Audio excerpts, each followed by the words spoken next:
Hello viewers and learners of the Postgraduate Diploma in Environmental and Occupational Health.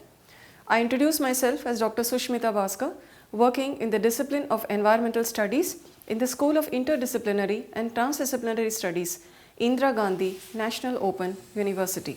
Today we will discuss the topic on the prevention and management of stress. This forms an important topic of the course MEVE 002, that is Health Care. Now we have discussed about the stress at the workplace, the various occupational health and the safety aspects of the stress at the workplace, and in this we have seen some of the positive stressors which are motivating, which gives us hope to do more things, and even a small task which can be completed in 1 week, but when there is some financial benefit or when we get a promotion or any other incentive, then we are even able to accomplish the same task in 48 hours. So these are some positive stressors which help us to do better and perform better. But in the same way, there are also certain negative stressors or distress which affect our health. So these include certain problems that may be related to your own health, and again this could be due to the job insecurity and the failure to perform better than your colleagues, and maybe your ability is not as good as your others, because you tend to compare yourself with your peers or with your colleagues or with your own classmates. So these are, then they try to give some kind of a negative response in your body. Then that can lead to depression, it can lead to anxiety, and these stress levels then increase, and then you are not able to perform better, and then people even take to the bad ways and bad trends where they start smoking, drinking, or even sometimes they also take to the drug abuse. So there is stress at the workplace, because every day in the morning itself, when people are either you go to your schools, your colleges, or you're going to your workplace, there is a certain amount of stress, at least in the developing countries, because even in order to get a bus, that there is a long queue where you have to wait, or even for the metros. So there is a queue, and then after that you need to purchase your tickets, and then there is a lot of rush, there is hustle bustle, and then you're stressed because at that time, maybe it could be 10, it could be 9:30 or 9:45, you have to reach your respective institutes or offices. Then again, you're not very comfortably placed, in your public transports. You may get a place to sit or not. And again, if you're having personal vehicles, then there is so much of traffic out there on the streets that again, you keep honking your cars and your vehicles, and there is a lot of the traffic jam, and here again that becomes a stress, you're not able to reach on time. Then again, and all this, it is related to your family environment, because then maybe you're not having a proper breakfast, you try to eat something on your way, in your cabs or in your transport, like when you're traveling. Then again, so these can all relate to your lifestyle factors. Then you may not be exercising properly, you may be having a long sitting hours. So all these stress and stressors can have a very big impact on your body in the long run. So 1/3 of a person's life, this is spent in work. So as I told you, this could be maybe in your study, then again after that you need to secure a good job. So all your life, you keep doing these activities, and though work is providing you opportunities and a platform in order to actualize a person's inherent as well as acquired potential, and it also provides a very good meaning for your life, because you have aspirations, you have ambitions, you want to perform better, you want to be a leader, an entrepreneur, and you want to even lead an organization and be the head in charge of your own institute. So these are all certain things everybody has in mind, or you want to reach that top position, whether you're a doctor, whether you're an engineer, or even if you're a management professional. On one hand, though these are rewarding, positively reinforcing, and it brings forth one of the best parts of us, because we try to perform better. On the other hand, occasionally we also dread this work, and we also feel stressed. Therefore, in such situations, we have two options when it comes to our work. We can either change it, or we can view it, and then you can either have certain solutions and manage them properly. So let us now again go back to defining stress. Stress refers to the physical, emotional, cognitive, and behavioral responses to events that are appraised as threatening or even challenging. Occupational hazards of stress related, let us explain. So the potential risk of any illness, accident in the workplace, including unpleasant physical and psychological experiences, causing physical, mental suffering, disability to a person as a result of doing his job.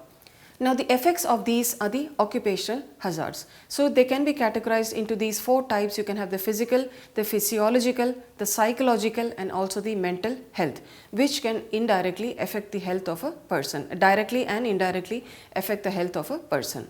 Prevention and management of stress. So let us come to this topic. So the prevention and management of stress, they can be basically organized at 3 levels. One is at your personal level, at the individual level.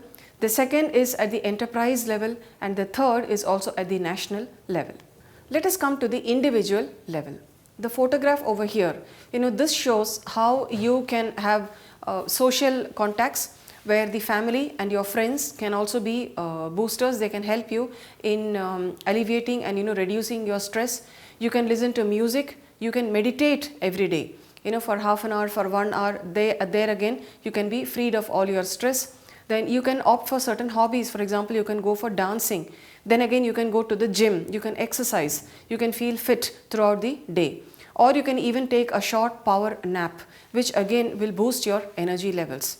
So at the individual level, there are a number of solutions which can be suggested, and this can reduce stress at the individual level. And some of the tips that are suggested by the American Diabetes Association, these are worth trying at the individual levels, and that is what is given in this figure. Now some of the offices and the workplaces, if you see, they have their own programs. They have the yoga program, and they have certain clubs. They have eco clubs, they have creativity clubs where you can do painting, drawing, crafting, modeling and so on. And even the carpentry kind of things where you can do sculpting and also carpenting. So these are all certain activities that are provided by certain companies and institutes where the people are working from morning 10 to evening 5 or evening 6. Sometimes they can have shift where they work from 11 to 5, where they work from 5 to in the night, or in the even in the night time from 9 to even in the early morning at 5 a.m. So here you can have breaks of 1 hour or 2 hour in between where you can go for these painting activities, or you can even have the singing or the music clubs. So each person can sing a song, and then you like it, and then that music itself, the different type of ragas, that itself can alleviate and it can eliminate most of these stress factors. For example, in southern classical music and Carnatic music, we have various ragas like Sri Ranjani. This is supposed to decrease your blood pressure levels. In the same way, you have a raga called as Neelambari that is supposed to give you good sleep. And there are various these type of the ragas. The same way Yaman Kalyan, you have Kalyani, you have Mohanam. So many ragas are there, and these type in both in the Hindustani classical as well as in the Indian Southern Carnatic classical and various other classical instruments and music even in the European. All this is supposed to give you a lot of good benefits, positive effects on your health and well-being. Removing stress. So you may be able to get rid of some stressors in the life. If traffic upsets you, for example, maybe you can find a new work route. You can find a new route to your workplace, or you can also leave home early, or you can miss those traffic hours and then go at a different timing.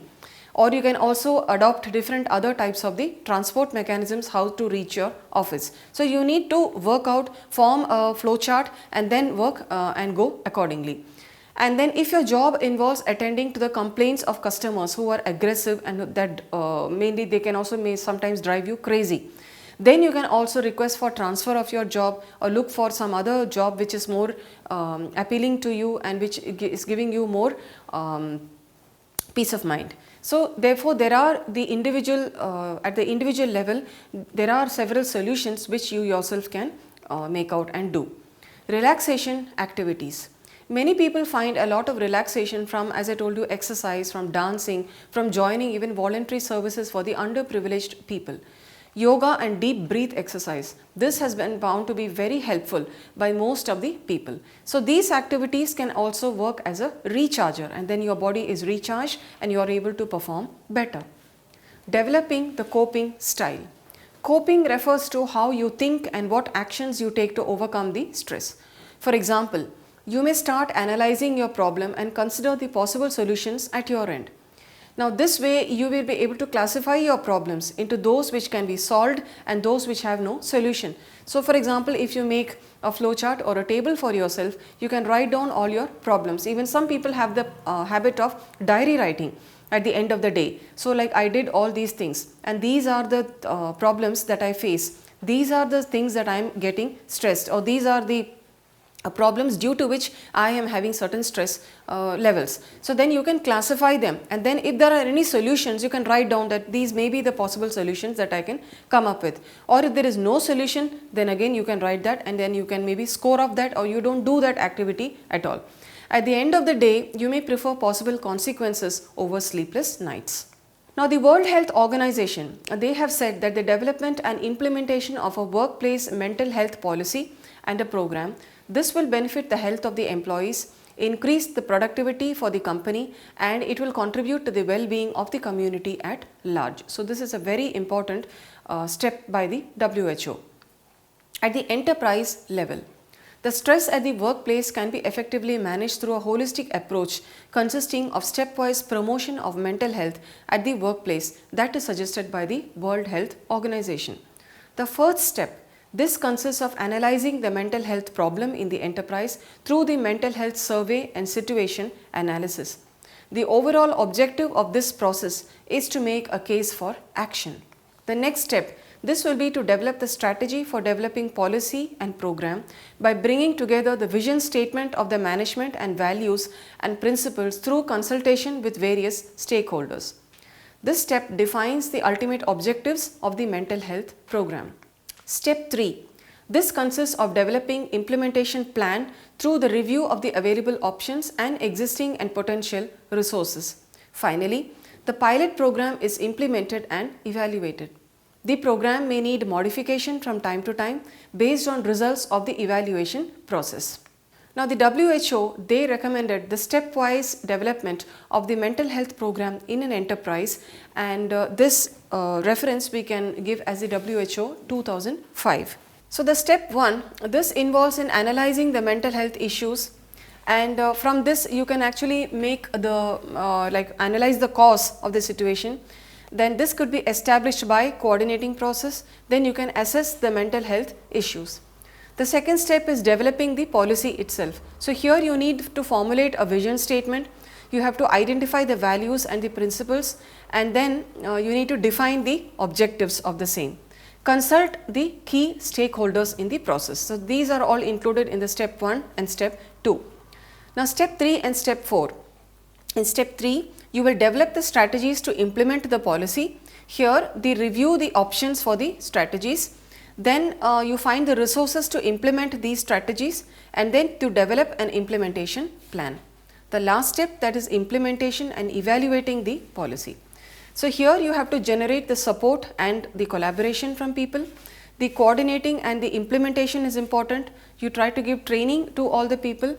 Then the setting up of a demonstration project is involved, and finally you will evaluate the policy. So these are the stepwise development of the mental health program in the various enterprises given by the WHO. Now coming on to the third one, that is at the national level. In 1982, India was one of the few developing countries to develop and implement this national mental health program. The objectives of this program are the early detection and treatment of the mental health problems in general population, and also training of the general physicians and the health workers and the awareness generation programs. So considering the high prevalence of the mental health problems, especially in the industries and several other workplaces, it is necessary to have greater focus on the work related mental health problems. At present, under the Factories Act of 1948, there is a provision for compulsory declaration of occupational health and safety policy for the industries that are engaged in the hazardous processes. Such policies, they should include the mental health policy at the workplaces, and there should also be special legal provision for protecting the mental health of the vulnerable workers, and these vulnerable workers would be those who are handicapped, the migrant workers, women, and also the adolescent workers. So here we have seen that the different levels at which you can actually tackle the stress. We found them, or we saw them we discussed them at the individual level, then at the enterprise level, and also at the national level, where even policies and there are also legal provisions that can actually help protect the health of the workers. So it is all up to us, and even in the morning, like when we get up, we should actually decide and organize our day and the schedule as to what we would like to do today, you know, the time that we would like to complete our household activities, and the time when we have to go to work. And in your workplace also, if we can actually fix a certain type of a timetable, at what time you have special meetings and what you would like to do. In the same way, you also need to plan your diet plan every day, so that you get your nutritious food intake. So whether you are going to have healthy sprouts or eggs and multigrain meals, you know, which are including the millets, which are very important in your diet.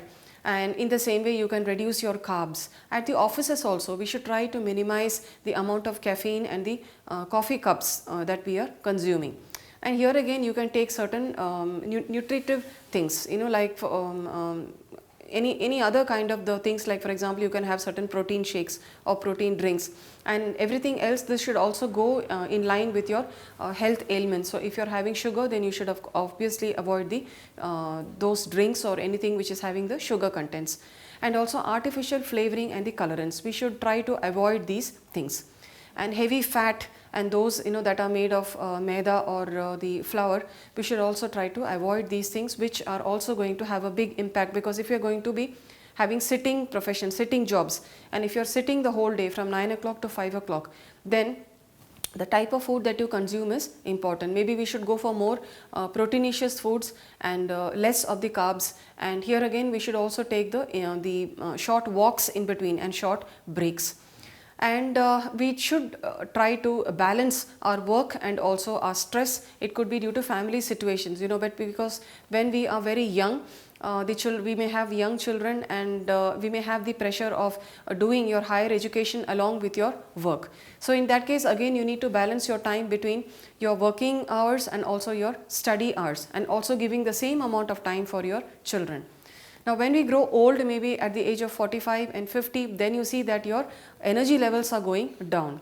So here again, you need that time, you may be not be able to give the same amount of the time and the same amount of energy to the same work which you were able to be giving 20 or 25 years earlier in your lifetime. So here again, these factors also you need to take into account, that we are aging every day. And at this time again, you should be able to take less pressure and less work. It doesn't mind even if we are not getting certain promotions in life, or you are not getting those flashy titles in your life, but ultimately our health is important, our well-being is important. So one job and do that, you know, good. If you are writing a research paper, if you are writing a book chapter, or if you are attending to even just 10 patients in a day, whether it is related to homeopathy or related to allopathy, but do that well, do that to the best of your ability without any stress. And another important thing is you should try to take vacations and try to relax. And during vacations, you know, you can also, vacation doesn't mean that you have to go to Maldives or any other, you know, East European or any other country, but you can also go to your nearby beach or your nearby park. And you can again do certain various other activities there. You can play with your dogs or your pets, and you can also talk to certain elderly people and try to help them out with certain problems, and jogging and so on. So even that way, but try not to take your work home, because 24/7, 365 days in a year, it is not possible that we can be thinking only of work, work and work. We need to take time for ourselves. We need to de-stress ourselves naturally. And even in your body, when you are consuming such kind of the junk food, we can also take the natural detoxifying solutions.